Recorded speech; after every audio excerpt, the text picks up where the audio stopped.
All right, you're watching ACT.TV. I'm Julianna Forlano. Dean, I'm going to let you in just in case this is going to work out. Hi. Hey, how you doing, Julianna? We're having some technical difficulties this morning, so I appreciate you bearing with us. You look smiling. Should I take that as a positive sign that we're going to win and the economy's going to recover? Well, at least one of those is likely true. No, I mean, look, I tend to be. I like to think I'm optimistic. So yeah, I have to say I'm, looking at the polls like everyone else. Those look pretty good. Big thing will be whether the Democrats control the Senate, because we know what the Republicans did last time, and Mitch McConnell doesn't make any bones about it. He will want to destroy a Democratic administration, so he will try to do what to Biden what he did to Obama, which will be to thwart any positive legislation he can. He said that explicitly back in 2009. There's zero reason to think he's changed his political attitude in the last decade. So we really, really, really have to hope that the Democrats get control of the Senate too. I hope so. And now that it's become clear that the lawmakers are completely useless when it comes to helping ordinary Americans get through the crisis, there are some who are hoping we can get economic relief another way through the Fed. Economists and activists are calling for the Fed to use the method called quantitative easing, or QE for short. Dean Baker, back on our program. If you're just joining us, Dean co-founded the Center for Economic and Policy Research in 1999 when things were better. I don't even remember. Internet boom. We're the last of the internet startups.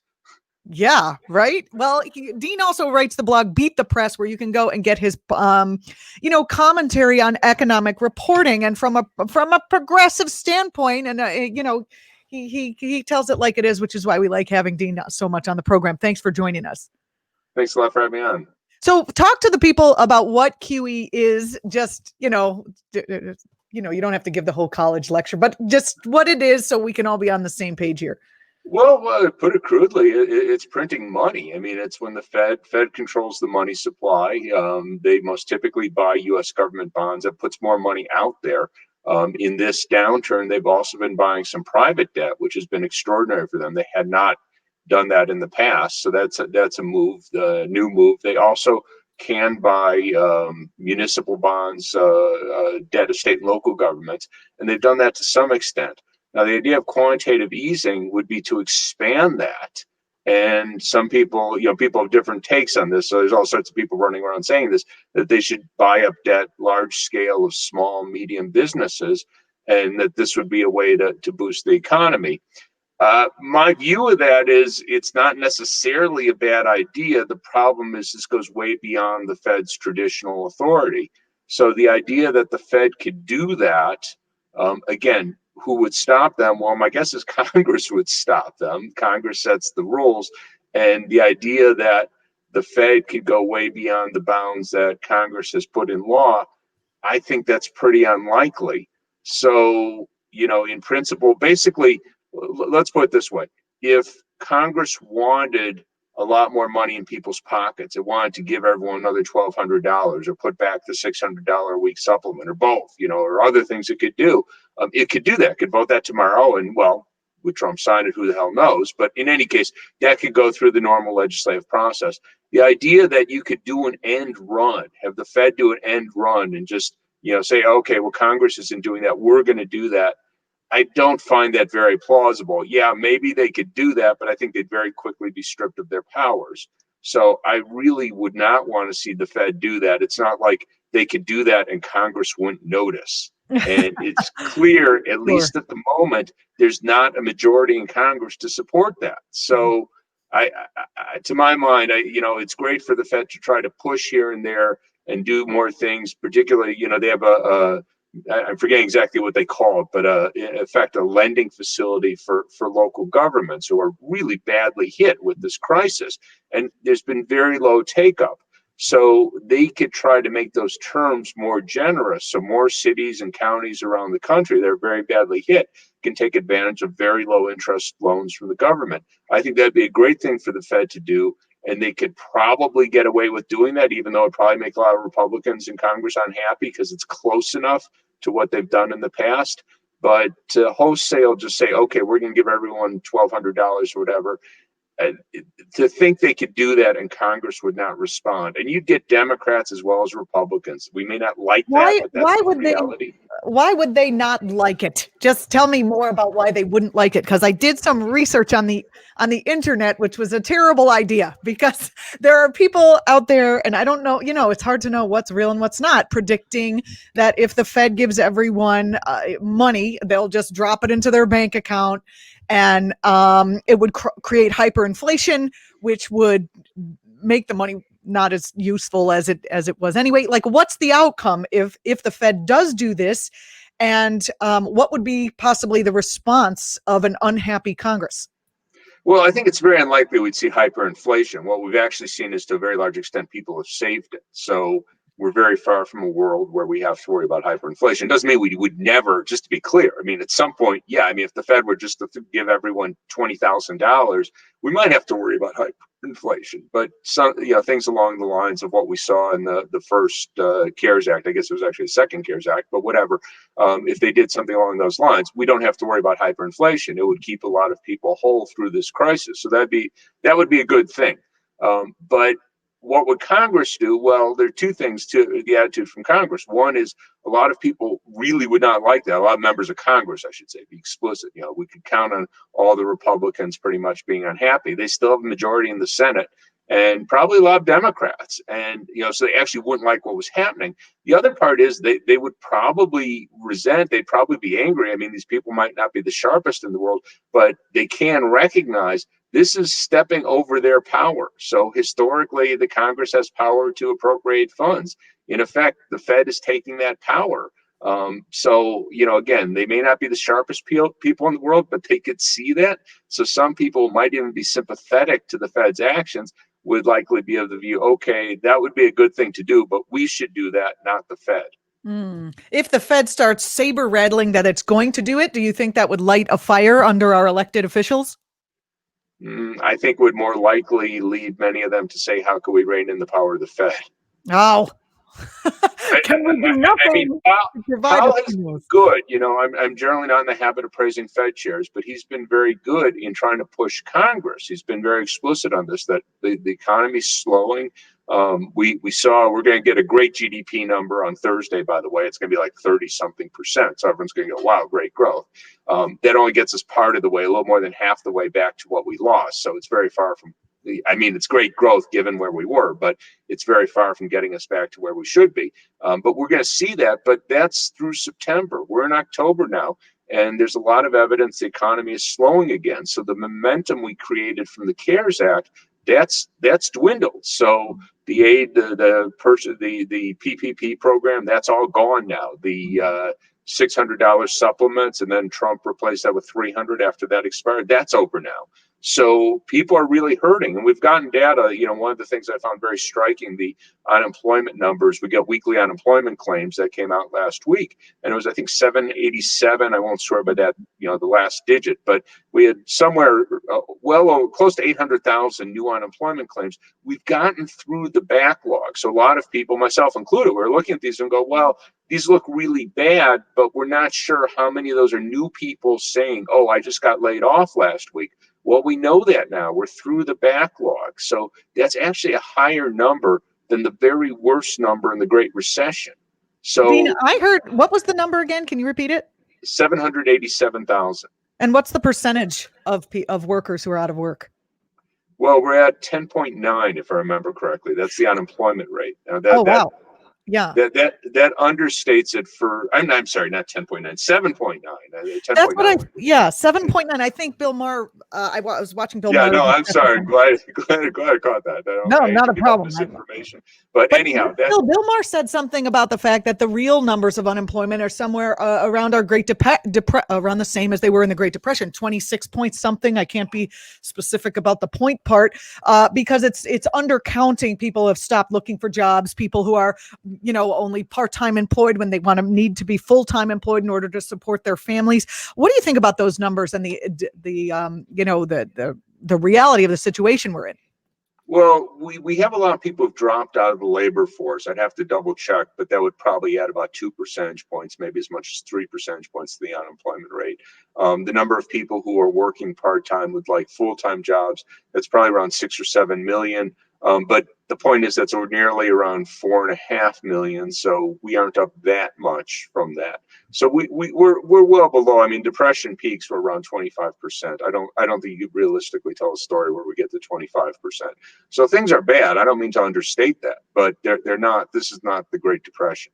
Has QE been used to sort of prop up Wall Street, and now Trump is always using Wall Street as his one main, the thing that he's basically running on.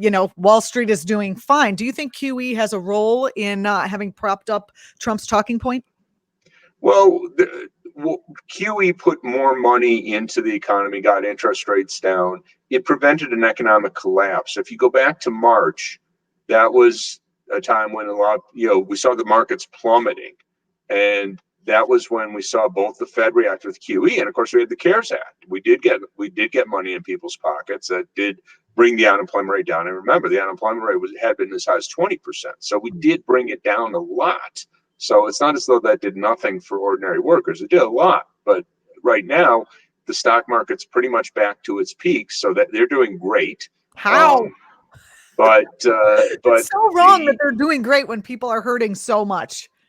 Yeah, well, I mean, it's hard to make it so they're not doing great when the economy's okay. And low interest rates, we got low interest rates.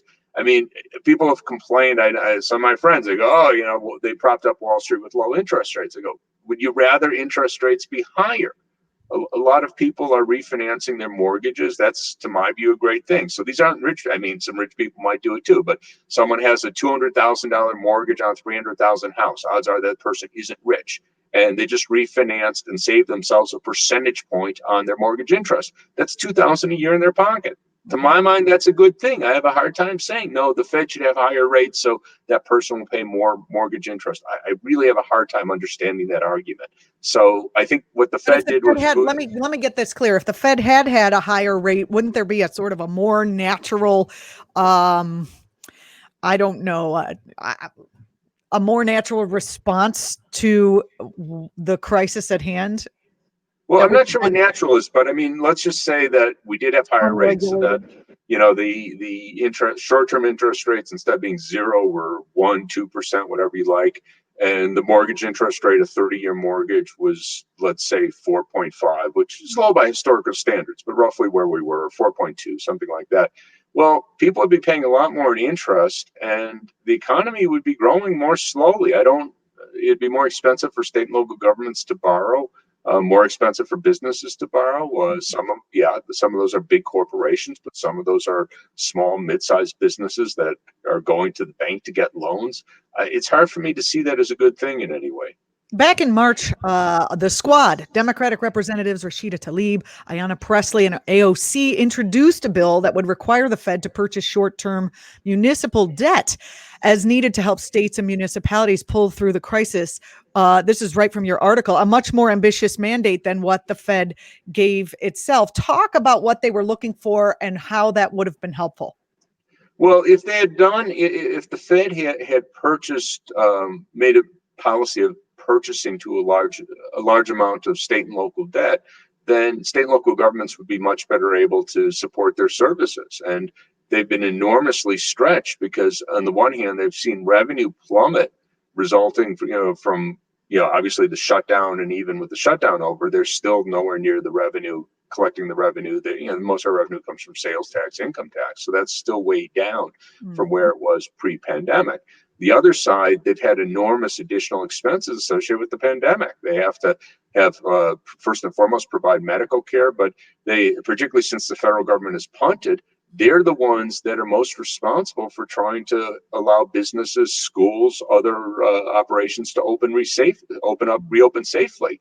And these are huge expenses. So if they had gotten more money, whether it be from the federal government directly or the Fed, whichever source it came, they would be better able to meet these expenses. And of course, also what we're seeing, one of the we're seeing big layoffs from state and local governments because they have no choice. I mean, what are they going to do? They have to balance their budgets, and the money's not there, so they're laying off people, and we're probably going to see another big round of layoffs because the Trump administration has basically made it a policy of punishing. He uses the term Democrat because he doesn't know the name of the other major party, but democratically run cities. Yes. The election, I was just about to ask you, is a week away, and Trump continues to undermine the election institutions. How do you think the economy would respond if the election is contested? It's not going to be good news. I mean, people like some degree of certainty, and that's certainly true of businesses as much as anyone else. I mean, who all like to. Well, I don't know. I don't know if any of us would feel good about the election certain and Trump's got a second term, but at least you'd know what you were looking for and you could make plans. If you had to sit there for however long and you had Trump jumping up and down, yelling "vote fraud," blah blah blah, that would be bad news. I mean, you would hope that there'd be enough Republicans who'd be honest and just say, look, the votes are in, you lost. But I don't think anyone can count on honesty from this group of Republican politicians. I think Americans are bracing for a very what's been termed dark winter, both in terms of the coronavirus, but also in terms of whatever the outcome should be of the election. If Trump wins, he's basically going to have carte blanche to destroy this country in any number of ways. And if he loses, he has, and he is going to go or whatever, the instability that you just mentioned, not to mention, him kind of pulling out the spark plugs on the way out if he is going to go, and all the different things he might do that could be, benefit his corporate buddies and to for more pain for the American people. What are your thoughts about this winter that's coming up, the time between November 3rd and January 21st, or whatever the date is of the inauguration this year? Well, my hope, again, obviously assuming a Biden victory, is that you'll start to see Republicans around the country looking to cover their rears, to say they never heard of Donald Trump. Most immediately and most importantly, you have a lot of Republican governors who have had to play along with Donald Trump's story that the pandemic is no big deal. And the hope would be that most of these people are serious. I mean, serious in the sense that they understand what's going on. They understand the pandemic is a big deal. They see their ICUs, intensive care units, filled up to capacity. So at that point, if Donald Trump's lost, maybe they could say, okay, we have to take this seriously. We have to have mask requirements. We have to shut down bars or limit capacity in restaurants. We have to do things to slow the spread because it's real, it's serious, people are dying. And that would be my hope. Whether that happens or not, who knows? In terms of what things Trump might try to do, I would hope that you have people in this administration who are thinking, okay, I really tarred my reputation, because these are ambitious people. That's why they're there. I really tarred my reputation by being associated with this horrible person for 4 years. Now I have to pretend I'm a decent human being. So I'm going to not do the crazy things that Trump tells me to do between now and inauguration day. Whether that will happen, I'm sure some will do that. Others will continue following marching orders till the day Trump leaves the White House. At this point, Americans are in desperate need for economic relief. Our final question here: talk about the differences we're likely to see between another Trump term versus another Biden presidency when it comes to getting the relief that is so needed. Well, I think Trump's made it clear he wants to punish blue states, blue cities. He said that. I mean, we've never seen. It's not surprising that politicians want to help their friends. That's old news. So Democrats in the White House, yeah, you can count on a more favorable reception if you were a Democratic mayor, Democratic governor, than a Republican mayor, Republican governor. But you never saw Obama, Clinton pick your Democrat. They never said, "Oh, we're going to punish you," and they never did. I mean, it wasn't as though they tried to make the Republican states, cities suffer. That just did not happen. Trump has made that quite explicit. So that would be very bad news, obviously, a second Trump term for people who live in blue states and Democratic cities. That would be very, very bad news. Biden, I think, is committed to trying to revitalize the economy, certainly getting the pandemic under control. That can be done. I mean, we've seen it done in other countries. You have to take serious steps. We will have a vaccine. Again, you've heard me rant about that. If we'd gone a collaborative process, China, better or worse, they're way ahead of us. So if we'd gone a collaborative process, as soon as China had a vaccine, we would have a vaccine and we'd be able to start distributing it. We didn't do that. But in any case, I think the Biden administration would be much more aggressive in bringing the virus under control, which is central to getting the economy back. And he has indicated he has on the table proposal for extensive. We have an argument about its Green New Deal. In any case, it's big spending on reducing greenhouse gas emissions, which will both put a lot of people to work and also start to get our emissions under control. So Biden will, I'm sure if you have me on, I'll be complaining about things Biden should do that he's not doing, but there's no doubt in my mind. We'll do that next year. Yeah. I mean, it's going to be 1,000 times. We will be much happier in the Biden administration than Dean, I said that next year, every interview that I do is going to end with the question, yeah, but what would be happening right now if Trump was president? Just I don't know if we want to think about that. We don't want people to forget because Biden will be attacked left, right, and center once he's in. So I think it's important to to remember where we've been. It's, and hopefully it'll be in the rear view mirror that we're looking at it. Dean Baker, thank you so much for joining us. How are you? Are you all right? It's one more week, right? Are you itchy? Yeah, well, it's, I never have trouble sleeping. The one time I could recall having trouble sleeping was the night that Trump won the election. I really could not sleep but I'm still able to sleep okay. It's, I look at the polls way more than I should. We know polls could be wrong. It's hard not to be nervous. It's hard not to be nervous too. Dean, oh yeah. Nervous and busy at this time of year. Dean Baker, thank you so much for joining us today. I appreciate it. Check out his blog, Beat the Press, for more. The piece we were talking about today, coronavirus spurs fresh look at the role of the Federal Reserve, if you want to look more deeply into that. Dean, thanks so much for joining us. I appreciate it. Thanks a lot for having me on, Julianna. You're watching Act TV. I'm Julianna Forlano. If you're watching on YouTube, don't forget to subscribe to our channel, please. And tell your friends about us. Thank you in advance to everyone who has already subscribed. I think we're 40,000 plus at this point. Good deal.